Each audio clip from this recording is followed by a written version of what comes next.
Hi hello friends, welcome to Srinidhi cooking channel. ಇವತ್ತೊಂದು super taste ಆಗಿರುವಂಥ chicken, mutton ಹಾಗೆ kebab, ಬೋಟಿ ಗೊಜ್ಜು ಯಾವುದೂ ನೆನಪಾಗೋದಿಲ್ಲ. ಅಷ್ಟು ಒಳ್ಳೆ ಅದ್ಭುತ ರುಚಿಯಾದಂಥ ಒಂದು ಆರೋಗ್ಯಕರವಾದಂತಹ ಒಂದು ತರಕಾರಿಯಿಂದ ನಾನು ಒಂದು ಗ್ರೇವಿನ ಮಾಡೋದು ಹೇಳ್ಕೊಡ್ತಾ ಇದ್ದೀನಿ. ಸೊ ನಾನು ಇಲ್ಲಿ ತರಕಾರಿ ಅಂತ ಒಂದೇ ಒಂದು ಬಾಳೆಕಾಯಿನ ಉಪಯೋಗಿಸ್ತಾ ಇದ್ದೀನಿ. ಈ ಬಾಳೆಕಾಯಿಲಿ ಅನೇಕ ನಾರಿನಾಂಶ ಇದೆ, ಹಾಗೆ ಆರೋಗ್ಯಕ್ಕೂ ಕೂಡ ತುಂಬಾ ಒಳ್ಳೆಯದು. ಇದರಿಂದ ಒಳ್ಳೆ ಉಪಯುಕ್ತವಾದಂತಹ ಗುಣಗಳು, ನಮಗೆ ಶರೀರಕ್ಕೆ ಬೇಕಾಗುವಂಥ ಗುಣಗಳು ತುಂಬ ಇದೆ. ಇದು ತುಂಬಾ ರುಚಿಯಾಗಿರುತ್ತೆ. ಇದನ್ನು ಒಂದು ಸಲ ಟ್ರೈ ಮಾಡಿ ನೋಡಿ, ನೀವೇ ಕಾಮೆಂಟಲ್ಲಿ ಹೇಗಿದೆ ಅಂತ ತಿಳಿಸಿ ನಮಗೆ ಹೇಳ್ತೀರಾ. ಮೊದಲಿಗೆ ಯಾರೆಲ್ಲ ನಮ್ಮ ಶ್ರೀನಿಧಿ ಕುಕಿಂಗ್ ಚಾನಲ್ನ ಇನ್ನೂ ಸಬ್ಸ್ಕ್ರೈಬ್ ಮಾಡ್ಕೊಂಡಿಲ್ವೋ ದಯವಿಟ್ಟು ಅವರೆಲ್ಲ ಸಬ್ಸ್ಕ್ರೈಬ್ ಮಾಡ್ಕೊಳ್ಳಿ ಅಂತ. ಈ ಗ್ರೇವಿ ಮಾಡೋದು ಹೇಗೆ ನೋಡೋಣ ಬನ್ನಿ. ನಾನಿಲ್ಲಿ ಒಂದೇ ಒಂದು ಬಾಳೆಕಾಯಿನ ತಗೊಂಡಿದ್ದೀನಿ. ಅದನ್ನು ಈ ರೀತಿ ದಪ್ಪದಾಗಿ ಹೆಚ್ಕೊಂಡು ಇಟ್ಕೊಂಡಿದ್ದೀನಿ. ಇಲ್ಲಿ ನೋಡ್ತಾ ಇರ್ಬೋದು, ಈ ರೀತಿ ದಪ್ಪ ದಪ್ಪ ಸೈಜಲ್ಲಿ ಕಟ್ ಮಾಡಿಕೊಂಡು ಇಟ್ಕೊಂಡಿದ್ದೀನಿ.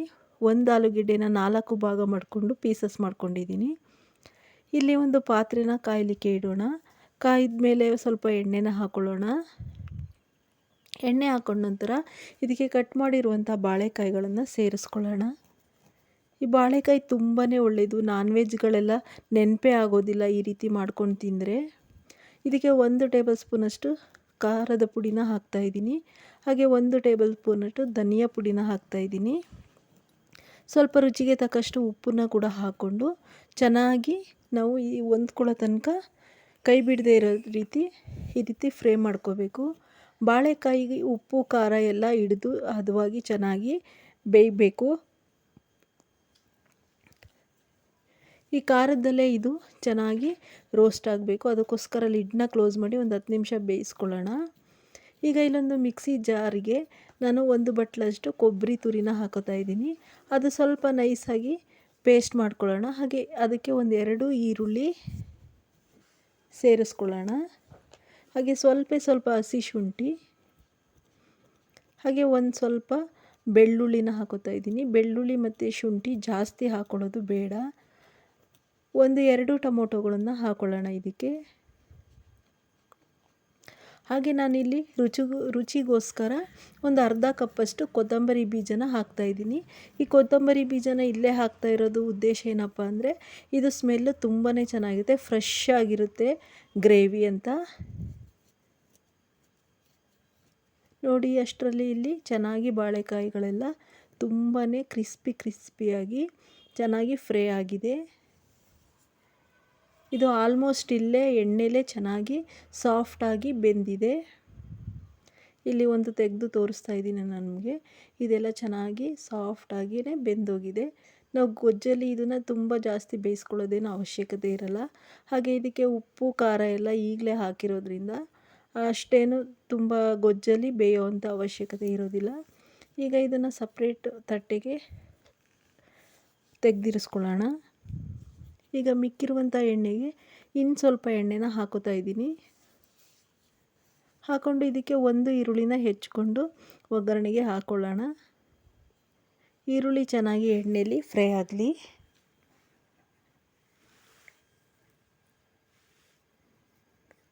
ಈಗ ನೋಡಿ, ಎಷ್ಟು ಸಪ್ರೇಟಾಗಿ ತೆಗೆದಿರಿಸಿರುವಂಥ ಈ ಆಲೂಗೆಡ್ಡೆ ಫ್ರೈ. ನಾವು ಇಷ್ಟಕ್ಕೇ ವಿಡಿಯೋನ ಸ್ಟಾಪ್ ಮಾಡಿ ನಾವು ಗ್ರೇವಿ ಮಾಡ್ಕೊಳ್ದೆ ಇದೇ ರೀತಿ ಕೂಡ ಸ್ನ್ಯಾಕ್ಸ್ಗೆ ಬಳಸ್ಕೋಬೋದು. ಇದಕ್ಕೆ ಸ್ವಲ್ಪ ನಿಂಬೆ ರಸ ಹಾಕಿದ್ರೆ ಒಳ್ಳೆ ಸ್ನ್ಯಾಕ್ಸ್ ಆಗಿಬಿಡುತ್ತೆ. ಸೊ ಈಗ ಇಲ್ಲಿ ಈರುಳ್ಳಿ ಬೆಂದಿದೆ, ಅದಕ್ಕೆ ರುಬ್ಬಿಟ್ಟುಕೊಂಡಿರೋಂಥ ಮಿಶ್ರಣನ ಸೇರಿಸ್ಕೊಳ್ಳೋಣ. ಚೆನ್ನಾಗಿ ಮಿಕ್ಸ್ ಮಾಡ್ಕೊಳ್ಳೋಣ. ಒಗ್ಗರಣೆ ಹಾಗೆ ನಾವು ರುಬ್ಬಿರುವಂಥ ಒಂದು ಮಿಶ್ರಣ ಎಲ್ಲನೂ ಸೇರಿಸ್ಕೊಂಡು ಸ್ವಲ್ಪ ಒಂದು ಅರ್ಧ ಲೋಟದಷ್ಟು ನೀರು ಹಾಕಿದ್ದೀನಿ. ಇದಕ್ಕೆ 1.5 ಟೇಬಲ್ ಸ್ಪೂನಷ್ಟು ಸಾಂಬಾರು ಪುಡಿನ ಹಾಕ್ಕೊಳ್ಳೋಣ.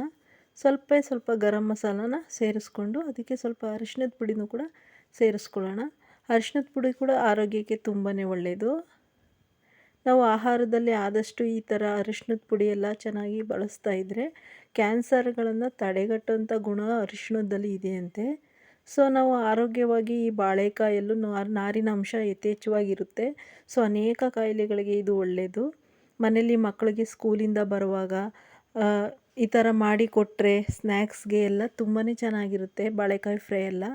ಈಗ ಲಿಡ್ನ ಕ್ಲೋಸ್ ಮಾಡಿ ಒಂದು 10 ನಿಮಿಷ ಬೇಯಿಸ್ಕೊಂಡಿದ್ದೀನಿ.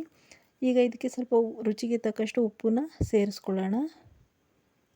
ಸೇರಿಸಿ ಎಲ್ಲ ಚೆನ್ನಾಗಿ ಮಿಕ್ಸ್ ಮಾಡಿಕೊಂಡ್ರೆ ನೋಡಿ, ಈಗ ಮಿಕ್ಸ್ ಆಗ್ತಾ ಆಗ್ತಾ ಬೇಯ್ತಾ ಗ್ರೇವಿ ತುಂಬ ಗಟ್ಟಿ ಹದಕ್ಕೆ ಬರ್ತಾ ಇದೆ.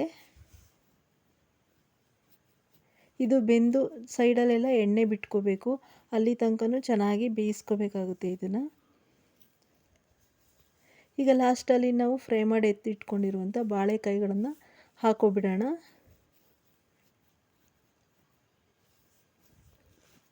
ಈಗ ಈ ಬಾಳೆಕಾಯಿ ಕೂಡ ಗೊಜ್ಜಲ್ಲಿ ಸ್ವಲ್ಪ ಹೊಂದ್ಕೋಬೇಕಾಗುತ್ತೆ. ಅದಕ್ಕೋಸ್ಕರ ಮತ್ತೆ ಲಿಡ್ನ ಕ್ಲೋಸ್ ಮಾಡಿ ಒಂದು 5 ನಿಮಿಷ ಬೇಯಿಸಿದ್ರೆ ನೋಡಿ ಎಷ್ಟು ತುಂಬಾ ಸೈಡಲ್ಲೆಲ್ಲ ಎಣ್ಣೆ ಬಿಟ್ಕೊಂಡು ಗ್ರೇವಿ ಆಗಲೇ ರೆಡಿಯಾಗೋಯಿತು. ಇದು ದೋಸೆ, ಚಪಾತಿಗೆ ಹಾಗೆ ಪೂರಿಗೆ ಎಲ್ಲ ನೆಂಚ್ಕೊಳ್ಳೋಕ್ಕೆ ತುಂಬಾ ಚೆನ್ನಾಗಿರುತ್ತೆ. ತಿಳಿ ಸಾಂಬಾರಿಗೆ ಮುದ್ದೆ ಊಟ ಮಾಡುವಾಗ ಇದೊಂದು 2 ಪೀಸ್ ಹಾಕ್ಕೊಂಡು ತಿಂತಾಯಿದ್ರೆ ಯಾವ ಮಟನ್ನು ಚಿಕನ್ನು ಏನೂ ನೆನಪಾಗೋದಿಲ್ಲ, ಅಷ್ಟು ಸೂಪರಾಗಿರುತ್ತೆ. ಲಾಸ್ಟಲ್ಲಿ ಇದಕ್ಕೆ ಸ್ವಲ್ಪ ಕೊತ್ತಂಬರಿ ಸೊಪ್ಪನ್ನು ಹಾಕೋಬಿಡೋಣ. ಈಗ ನೋಡಿ ಸೂಪರ್ ಟೇಸ್ಟಿಯಾಗಿರುವಂಥ ಬಾಳೆಕಾಯಿ ಫ್ರೈ ಗೊಜ್ಜು ರೆಡಿ ಆಯಿತು. ಈ ವಿಡಿಯೋ ನಿಮಗೆ ಇಷ್ಟ ಆದರೆ ವೀಕ್ಷಕರೇ ಪ್ಲೀಸ್ ನಮ್ಮ ಶ್ರೀನಿಧಿ ಕುಕಿಂಗ್ ಚಾನಲ್ಗೆ ಲೈಕ್ ಮಾಡಿ, ಶೇರ್ ಮಾಡಿ, ಸಬ್ಸ್ಕ್ರೈಬ್ ಮಾಡಿ. ಹಾಗೆ ಪಕ್ಕದಲ್ಲೇ ಇರುವ ಬೆಲ್ ಬಟನ್ ಕೂಡ ಪ್ರೆಸ್ ಮಾಡಿ. ಇದೇ ರೀತಿ ಒಳ್ಳೊಳ್ಳೆ ವಿಡಿಯೋ ಜೊತೆ ಮತ್ತೆ ಭೇಟಿಯಾಗೋಣ. Bye bye friends.